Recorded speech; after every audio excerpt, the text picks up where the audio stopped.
Hello dear students of class 5th. So students, today we are going to read a very interesting chapter number 18. The name of the chapter is अक्ल बड़ी या भैंस. तो इस chapter में हम पढ़ेंगे कि अक्ल बड़ी होती है या भैंस. तो बच्चों ये कहावत है, ठीक है. ये कहावत पर आधारित इस कहानी में हम पढ़ेंगे कि कैसे जो एक बंदर है वो अपनी अक्ल के बल पर भारी भरकम भैंस से भी जीत जाता है. इसीलिए अक्ल को शारीरिक बल से भी बड़ा माना जाता है. यानी कि जो हमारा छोटा सा दिमाग होता है, छोटी सी अक्ल होती है, वो हमारे शरीर से भी यानी कि किसी भी चीज से भी बड़ी होती है. तो आइए शुरू करते हैं स्टोरी. जंगल में एक बहुत बड़ा तालाब था. जंगल के सभी जानवर इसी तालाब का पानी पीने आते थे. तालाब के किनारे बरगद का एक पुराना पेड़ था. उस पर एक अक्लमंद बंदर रहता था. वह अक्लमंद था, इसलिए सब उसे अक्लू कहकर पुकारा करते थे. एक दिन दोपहर के समय एक भैंस तालाब में घुसकर नहाने लगी. बड़ी देर के बाद जब वह तालाब से निकली तब उसके बड़े से शरीर पर कीचड़ लगा हुआ था. अक्लू ने उसे देखा तो जोर से खी खी खी करके हंसने लगा. भैंस तो आखिर भैंस ही ठहरी, बिगड़ गई. बिगड़ यानी कि उसको गुस्सा आ गया. गुस्से में वो बोली, तुझे शर्म नहीं आती अपने से बड़ों पर हंसते हुए? तो अक्लू और जोर से हंसा और बोला, अरे तो ऐसा भी क्या नहाना कि देह यानी कि शरीर पर कीचड़ मिट्टी लगी रहे.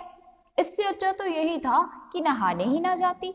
तूने तालाब का पानी भी गंदा कर दिया और खुद भी गंदी ही रही. ऐसे नहाने का क्या फायदा? अक्लू ने ऐसा बोला. तो भैंस फिर बोली, जा जा. बड़ा आया. भैंस ने धमकाया उसको, जरा नीचे आ, अभी तेरी हड्डी पसली एक कर दूं. बड़ा आया मुझे समझाने. तो बंदर बोला कि अरे जा अपना काम कर, चली है अपनी ताकत दिखाने. इतना बड़ा शरीर है पर अक्ल रत्ती भर की नहीं. रत्ती यानी कि जरा से भी अक्ल नहीं है. अक्लू ने उसे ताना मारा. अक्लू कौन है बच्चों यहाँ पर? बंदर. Very good. तो भैंसे और अक्लू की गर्मागर्म बातें जंगल में आग की तरह फैल गई. ठीक है, आग की तरह फैल जाना यानी कि जब एक बात बहुत जल्दी से दूसरे तीसरे चौथे बंदे तक पहुंच जाए. तो सभी जानवर इस झगड़े के बारे में बातें करने लगे. अंत में सबने ये तय किया कि किसी न किसी तरह इस झगड़े को ठंडा करना ही चाहिए. शाम हुई. जंगल के सभी जानवर तालाब के किनारे इकट्ठे हुए. सबकी राय से ये तय हुआ कि जो कोई इस तालाब को बीचों बीच से पार कर जाएगा वही बड़ा है. इस प्रतियोगिता के निर्णायक बने राजा शेर और उसकी सहायिका लोमड़ी रानी. निर्णायक यानी कि जो जज थे, जज जो फैसला लेते हैं. तो जंगल के सभी जानवर ये मजेदार तमाशा देखने के लिए उत्सुक थे, यानी कि बहुत एक्साइटेड थे. आधे तालाब के इस पार और आधे तालाब के उस पार जमा हो गए. अक्लू और भैंस भी प्रतियोगिता वाले स्थान पर निश्चित समय पर पहुंच गए. अक्लू बहुत परेशान था. उसे तैरना तो आता ही ना था, लेकिन इज्जत का सवाल था. अपनी परेशानी किसी दूसरे को बताता तो अक्लमंद कैसे कहलाता. तो बिना प्रयत्न किए हार मानना उसे मंजूर नहीं था. इसीलिए उसने चेहरे पर परेशानी का कोई भाव नहीं आने दिया. भले ही वो परेशान था, लेकिन उसने कतई ऐसा महसूस नहीं होने दिया कि वो परेशान है. और इधर भैंस मन ही मन बहुत खुश हो रही थी. उसे अपने बड़े शरीर और ताकत पर बहुत घमंड था. तालाब पार करना तो उसके लिए चुटकियों बजाने जैसा था. चुटकियों बजाने जैसा यानी कि ये भी एक कहावत है जिसका मतलब है बड़ी जल्दी से कर लेना. वह अपनी मस्ती से झूम रही थी. जब सारी तैयारियां पूरी हो गई तब लोमड़ी ने दोनों को सावधान किया. उसने 1 2 3 कहने पर दोनों को तालाब में तैरना शुरू कर देना था. अक्लू की परेशानी बढ़ गई. दिल धड़कने लगा. घबराहट के कारण उसे कुछ नहीं सूझ रहा था. उसे लगा कि आज वह जंगल के सभी जानवरों के सामने मूर्ख साबित हो जाएगा. साबित हो जाना यानी कि प्रूफ कर देना, सिद्ध हो जाना. तो लोमड़ी के 1 2 3 कहते ही प्रतियोगिता के लिए तैयार खड़ी भैंस तालाब में उतर गई. अक्लू ने भी थोड़ी हिम्मत बांधी और अक्ल लगाई. अचानक उसे एक तरकीब सूझी. तरकीब यानी कि आइडिया आया, उसे प्लान आया उसके दिमाग में. अक्लू खुशी से उछल पड़ा. उसने तालाब के किनारे उसे पेड़ों की इस डाली से उस डाली पर 2-4 छलांगे लगाई और तालाब की तरफ झुकी हुई डाल पर जा पहुंचा। भैंस अभी किनारे पर ही थी। बस अखलू वहीं से कूद पड़ा और धम से भैंस के सींग पकड़कर उसकी पीठ पर सवार हो गया। भैंस ने उसे गिराने के लिए 1-2 बार अपनी पूंछ चलाई, पर अखलू ने उसे भी पकड़ लिया। जंगल के जानवर अखलू की इस चतुराई को देखकर बहुत चकित हुए, पर अभी हार जीत का फैसला बाकी था। वे ये देखने के लिए उत्सुक थे कि देखें कौन जीतता है। भैंस तालाब के दूसरे किनारे से कुछ दूर ही थी कि अखलू जोर से उछलकर किनारे पर आ खड़ा हो गया। सभी जानवर अखलू की अक्लमंदी और जीत पर खुशी से चिल्ला उठे। इधर भैंस बेचारी धीरे धीरे पानी से बाहर निकली। शेर ने अपना निर्णय सुनाया। अक्लमंद अखलू ये प्रतियोगिता जीत गया आखिर में, और उस दिन से लोगों को अक्ल बढ़िया भैंस प्रश्न का उत्तर मिल गया।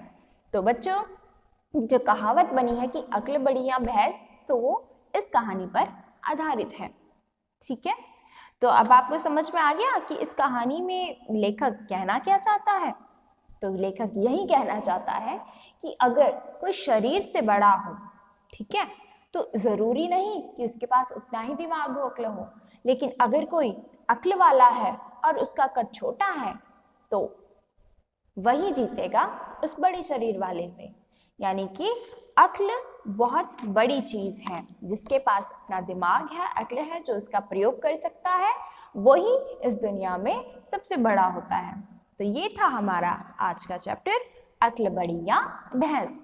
इसके आगे हम करेंगे वर्ड मीनिंग्स। वर्ड मीनिंग्स है अक्लमंद यानी कि चतुर बुद्धिमान, बिगड़ जाना, गुस्सा हो जाना, रत्ती भर यानी कि जरा सा, चुटकियां बजाने जैसा, बहुत आसान, हिम्मत बांधी, साहस जुटाया, उत्सुक, जिज्ञासु यानी कि जानने के इच्छुक जो होते हैं, तरकीब, उपाय, साबित, सिद्ध करना, निर्णायक, निर्णय करने वाला, देह, शरीर, अक्लमंद, चतुर या बुद्धिमान। तो बच्चों आगे है एमसीक्यूज। तालाब पर पानी पीने कौन आता था? कौन आता था बच्चों? सिर्फ भैंस या सभी जानवर?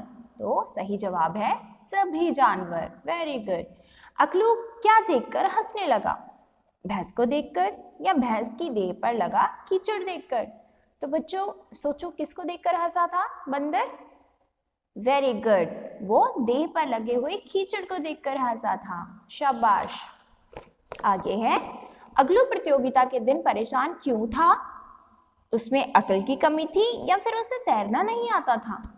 क्यों था? ये तो हो नहीं सकता कि उसमें अकल की कमी थी, है ना? अकल थी इसलिए तो उसको अक्लमंद अकलू बोला जाता था। तो सही आंसर है उसे तैरना नहीं आता था। बिल्कुल सही। आगे है अखलू ने नदी कैसे पार की? तो भैंस पर चढ़कर या फिर तैरकर? तो क्या परेशानी थी उसको? तैरना तो उसको आता नहीं था, है ना? तो उसने क्या किया? भैंस पर चढ़कर की। ठीक है बच्चों। आगे है इसके प्रश्न उत्तर। अखलू भैंस को क्या समझाना चाहता था? हाँ बच्चों, क्या समझाना चाहता था? कि अक्ल बड़ी होती है ना, और बड़ा शरीर होने से कुछ नहीं होता अगर आपके पास अक्ल ही नहीं है। तो भैंस को ये समझाना चाहता था कि अगर तुम्हारी देह पर कीचड़ ही लगा हुआ है तो फिर तुम्हारे तालाब पर नहाने का फायदा क्या? तो जंगल के जानवर तालाब के किनारे क्यों इकट्ठा हुए? तो जंगल के सारे जानवर तालाब के किनारे इसीलिए इकट्ठा हुए थे क्योंकि दोनों भैंस और बंदर में अकलू में प्रतियोगिता होने वाली थी, है ना? भैंस खुश क्यों थी? क्योंकि भैंस सोचती थी कि वो तो झट से तालाब को पार कर लेगी, उसको तो तैरने की भी जरूरत नहीं पड़ेगी क्योंकि उसका शरीर बड़ा है। नेक्स्ट है अकलू ने तालाब पार करने की क्या तरकीब निकाली? तो क्या तरकीब निकाली थी बच्चों? क्या आइडिया था उसका?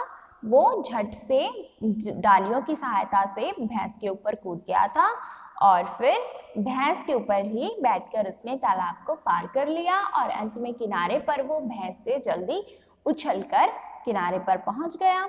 इससे वो जीत गया। तो ये तरकीब थी उसकी। आगे है लोगों को किस प्रश्न का उत्तर मिल गया? तो लोगों को इस प्रश्न का उत्तर मिल गया कि अक्ल बड़ी होती है या भैंस।